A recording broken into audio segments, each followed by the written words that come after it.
Niko vizuri mwalimu, tena niko poa, hakuna cha kupoa, sijawahi kupoa, nataka swali, hebu niulize, lakini nataka liwe la hesabu.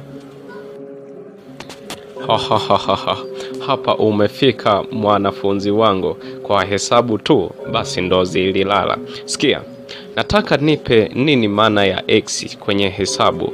Kila ukienda wapi, utakako kwenda. Kwenye hesabu utasikia tafuta thamani ya x, utafuta x. Nini maana ya x? Nataka kujua mwanafunzi wangu Kasongo. Mzee, kwanza sikia, wewe niuliza maswali gani hayo mzee? Lakini siyo mbaya, hebu twende tugeza. Kwanza ngoja nikwambie, hiyo inaenda sambamba na ile y. Kutasikia tafuta thamani ya x ikiwa y. Tafuta thamani ya y. Hizo zote mzee ni siri za serikali. Ni siri za serikali mzee. Sawa mwanafunzi wangu, naona unalopoka kama umekunywa mchuzi wa sisimizi. Basi ngoja twende, ngoja nikuulize swali jingine.